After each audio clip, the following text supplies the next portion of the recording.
Imagina comprar el auto más aburrido del mercado. Un sedán compacto, pensado para llevar a los niños al colegio y hacer mandados los sábados. Nadie lo miraría 2 veces en un estacionamiento, nadie voltearía a verlo pasar por la calle. Y sin embargo, escondido bajo ese cofre gris y anónimo, latía un secreto capaz de humillar a un Ferrari en una arrancada. Esta es la historia de cómo un puñado de sudafricanos tomó el auto más común de su país, el que menos destacaba, el que nadie hubiera elegido para presumir. Y lo convirtió en una de las máquinas más letales jamás construidas para la calle. Todo comenzó con una fórmula que ya era leyenda en otras partes del mundo: agarra un motor descomunal, mételo a la fuerza en la carrocería de un auto ligero y barato. Y observa cómo el caos se convierte en velocidad pura. En Estados Unidos, hombres como Carroll Shelby habían escrito su nombre en la historia haciendo exactamente eso. Tomando roadsters británicos modestos y convirtiéndolos en cobras venenosas capaces de vencer a Ferrari en las 24 horas de Le Mans. Otros preparadores hicieron lo mismo con sedanes familiares, convirtiéndolos en depredadores de semáforo que nadie se atrevía a retar 2 veces. Pero muy pocos saben que, del otro lado del Atlántico, en un país aislado por sanciones deportivas y por la simple distancia geográfica de los grandes centros automotrices, alguien tuvo la misma idea genial. Con los mismos resultados brutales, y prácticamente nadie fuera de sus fronteras se enteró jamás. El auto en cuestión nació de una marca que, seamos honestos, nunca tuvo fama de emocionante en ningún rincón del planeta. Era una marca británica absorbida por un gigante estadounidense décadas atrás, especializada en tomar autos ajenos, cambiarles el emblema y venderlos como si fueran creaciones propias. Durante años, esta marca fue sinónimo de sensatez, de autos hechos para durar y no para impresionar, de ingeniería conservadora pensada para familias trabajadoras. En Sudáfrica, esa filosofía dio vida a un sedán compacto de 4 puertas, discreto, eficiente, económico de mantener y completamente normal en todos los sentidos posibles. El tipo de auto que se vuelve invisible apenas sale de la agencia, que se funde entre el tráfico, que jamás protagoniza una conversación de cantina entre entusiastas. Pero en 1970, un piloto de carreras con más ambición que sentido común miró ese auto aburrido estacionado en un lote y vio algo que absolutamente nadie más veía: un lienzo en blanco. Un chasis honesto y ligero esperando a que alguien le diera un propósito distinto. Este hombre no era un ingeniero de escritorio ni un ejecutivo de traje. Era alguien que había pasado su vida entera detrás de un volante, compitiendo, perdiendo, ganando, aprendiendo exactamente qué hacía que un auto fuera rápido de verdad y que era pura decoración. Junto con un socio mecánico igual de obsesivo, tomó 2 unidades del modelo compacto, las llevó al taller y les arrancó el corazón original sin miramientos. En su lugar, forzaron un motor V8 de gran cilindrada, sacado prácticamente de otro segmento automotriz por completo, uno pensado para autos mucho más grandes y pesados. El resultado del primer arranque de motor fue tan violento, tan absurdamente desproporcionado para el tamaño del auto, que decidieron no quedarse callados con el secreto. Llevaron los 2 prototipos directo a las oficinas centrales de la matriz automotriz en Sudáfrica, con la esperanza genuina de conseguir financiamiento oficial y convertir aquello en algo más que un experimento de garaje. Había un problema enorme esperándolos en esas oficinas. La casa matriz, a nivel global, mantenía desde hacía años una política clara, firme, prácticamente sagrada dentro de la corporación: nada de vincular la marca con el automovilismo competitivo. Ningún patrocinio oficial, ningún auto de carreras luciendo el emblema en el cofre. Ningún riesgo de imagen asociado a accidentes o fracasos deportivos que pudieran salpicar la reputación cuidadosamente construida de la marca. Era una regla no escrita pero absolutamente inquebrantable en las oficinas centrales, repetida generación tras generación de ejecutivos. Así que cuando estos 2 prototipos rugientes, con neumáticos chillando y motores escupiendo fuego por el escape, llegaron a las puertas de la compañía, prácticamente todo el mundo dentro del edificio esperaba un portazo inmediato y una reprimenda. No lo hubo. Después de negociaciones tensas que se extendieron por semanas, con reuniones a puerta cerrada y llamadas internacionales a las oficinas centrales, la filial sudafricana aceptó algo que rompía por completo el manual corporativo: colaborar en secreto, financiar el proyecto por debajo del radar. Sin que la marca apareciera jamás oficialmente ligada al automovilismo en ningún comunicado de prensa. Fue una victoria minúscula, casi invisible desde fuera, que nadie en ese momento sospechaba que estaba a punto de desatar una de las historias más salvajes del automovilismo sudafricano de toda la década. Pero el motor original que habían usado en aquellos dos prototipos tenía un defecto fatal para las reglas de competencia que querían pelear.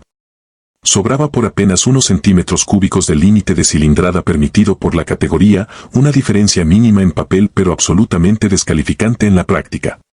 Los organizadores de la categoría no estaban dispuestos a hacer excepciones, por más simpático que les pareciera el proyecto. Así que el equipo tuvo que salir a buscar una solución nueva, más legal, más elegante. Y ahí, cruzando el océano, esperaba la respuesta perfecta, encerrada dentro de un motor que ya era leyenda absoluta en las pistas americanas. Ese motor venía directo de los Camaro de finales de los años 60 preparados específicamente para competir en la Trans Am, la categoría de turismos más feroz de Estados Unidos en aquella época.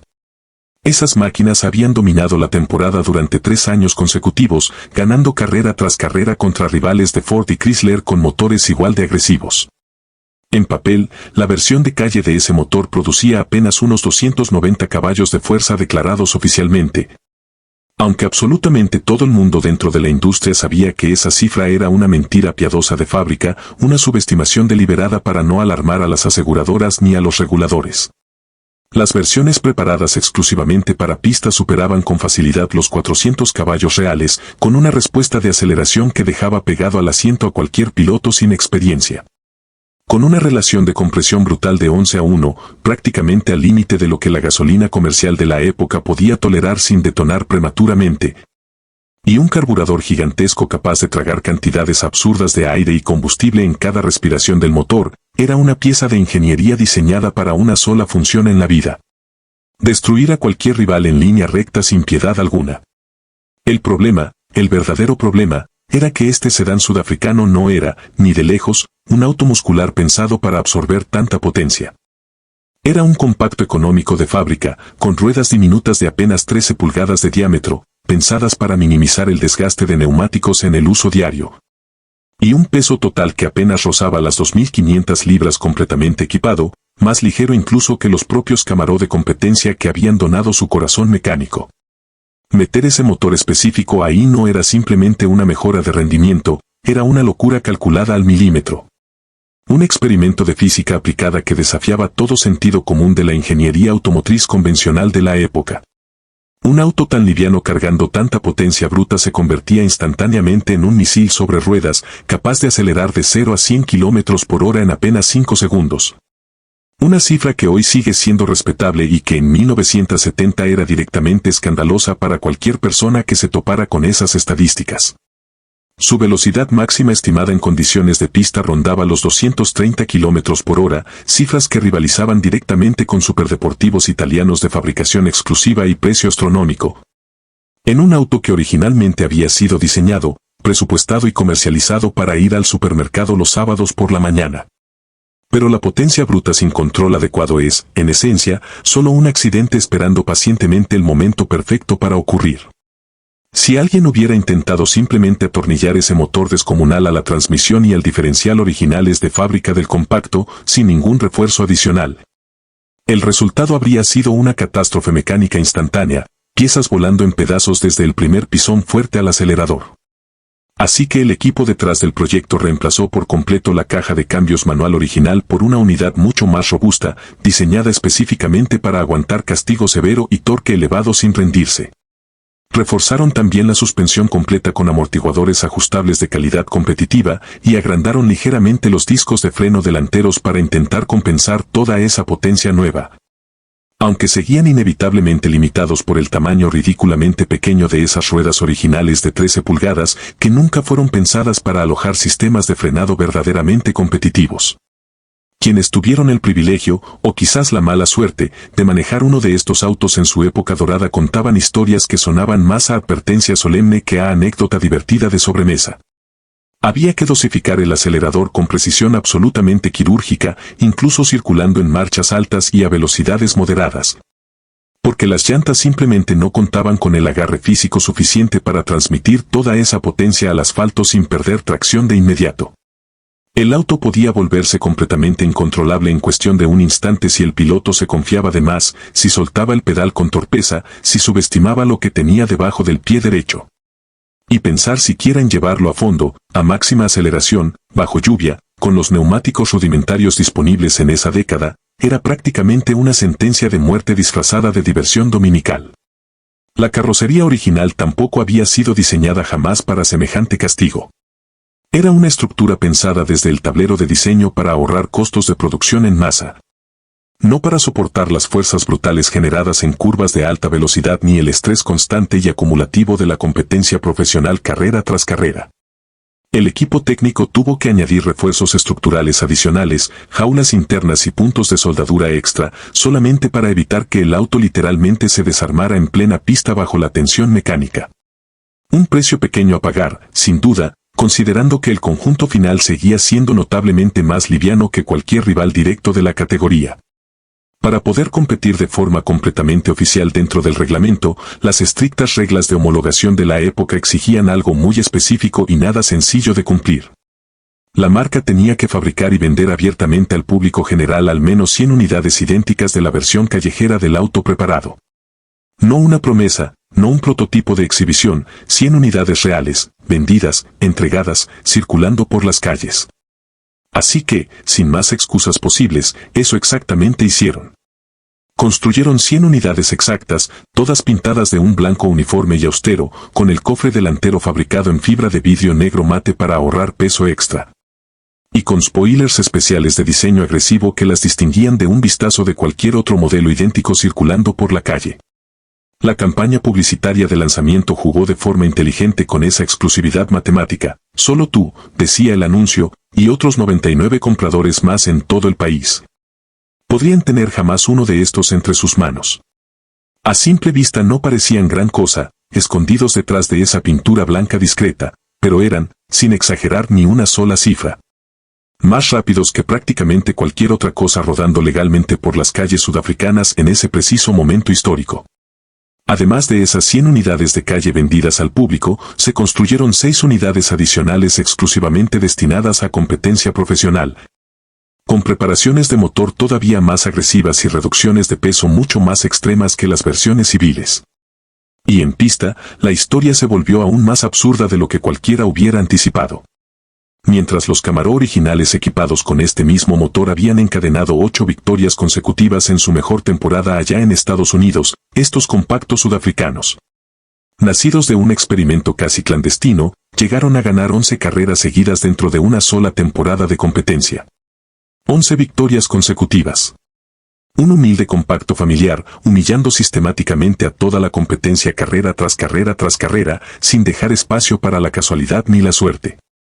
Y aquí es exactamente donde la historia se vuelve casi cómica en su absurdo corporativo.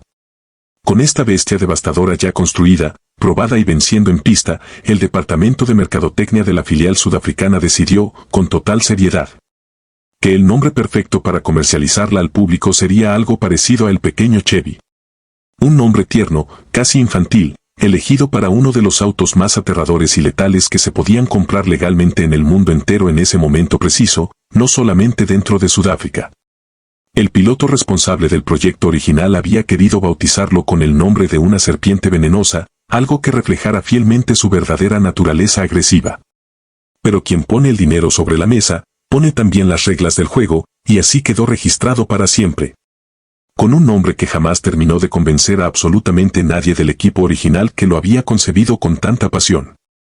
Y entonces, justo cuando este proyecto parecía completamente imparable, cuando todo indicaba que vendrían más temporadas, más victorias, más leyenda acumulada, la historia se topó de frente con una fuerza que ningún ingeniero brillante ni piloto talentoso podía vencer jamás, la crisis del petróleo de 1973.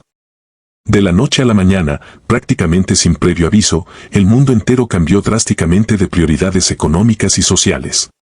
Los autos devoradores de combustible, sin importar cuán gloriosos hubieran sido en pista apenas meses antes, dejaron de tener cualquier sentido comercial viable de la noche a la mañana. No se construyó ni un solo compacto preparado adicional para el año 1974. El proyecto entero, nacido de la obstinación pura de un piloto visionario y la complicidad secreta de una filial automotriz dispuesta a romper reglas corporativas, murió tan rápido y tan silenciosamente como había llegado a la cima apenas un año antes. En total, Apenas se produjeron poco más de 100 unidades combinando autos de calle y de competencia pura.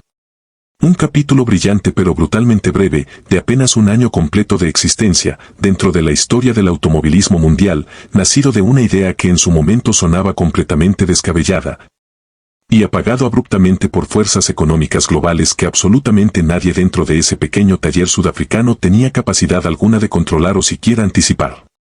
50 años después de aquella temporada dorada, se estima que sobreviven apenas alrededor de 30 ejemplares reales y verificados, conservando su motor original de fábrica intacto. 30 autos, de una producción que ya era diminuta desde el primer día de existencia, hoy dispersos entre coleccionistas privados sudafricanos que rara vez, casi nunca, sueltan sus tesoros mecánicos al mercado abierto. Conseguir uno hoy en día es prácticamente una misión imposible para cualquier comprador extranjero. La inmensa mayoría permanece guardada celosamente en manos de coleccionistas locales que entienden perfectamente el valor histórico de lo que tienen entre las manos, no solamente un auto rápido más dentro de una colección, sino una pieza irrepetible de ingenio desafiante frente a la burocracia corporativa más rígida de su época. Y como suele suceder inevitablemente con cualquier auto legendario y extremadamente escaso, el mercado se ha llenado con el paso de las décadas de réplicas, homenajes y recreaciones que buscan hacerse pasar por el artículo genuino ante compradores menos experimentados. Distinguir una réplica cuidadosamente construida de un auto genuino original requiere hoy un ojo verdaderamente experto y muchísima paciencia documental. Porque la tentación de fabricar falsificaciones convincentes aumenta exactamente en proporción directa a la leyenda creciente que rodea al auto real. Pero si alguna vez, contra todo pronóstico, encuentras un auténtico verificado, uno de esos 30 sobrevivientes genuinos que aún existen en el planeta, no lo dudes ni un segundo antes de perseguirlo. Es una pieza de historia viviente que resume perfectamente esa fórmula que ha fascinado a generaciones enteras de entusiastas alrededor de todo el mundo: tomar algo pequeño, ordinario, olvidable a simple vista, y transformarlo mediante pura terquedad, talento mecánico y desobediencia calculada en una leyenda prácticamente imposible de ignorar hoy en día. Nombres como Carroll Shelby construyeron carreras enteras, imperios comerciales completos, sobre esa misma idea fundamental de potencia extrema en carrocerías ligeras. Este piloto sudafricano, casi completamente desconocido fuera de las fronteras de su propio país, hizo exactamente lo mismo con muchísimos menos recursos disponibles, muchísimo menos reconocimiento internacional, y bajo un manto de total secreto corporativo que hoy resulta casi imposible de imaginar en la industria automotriz moderna.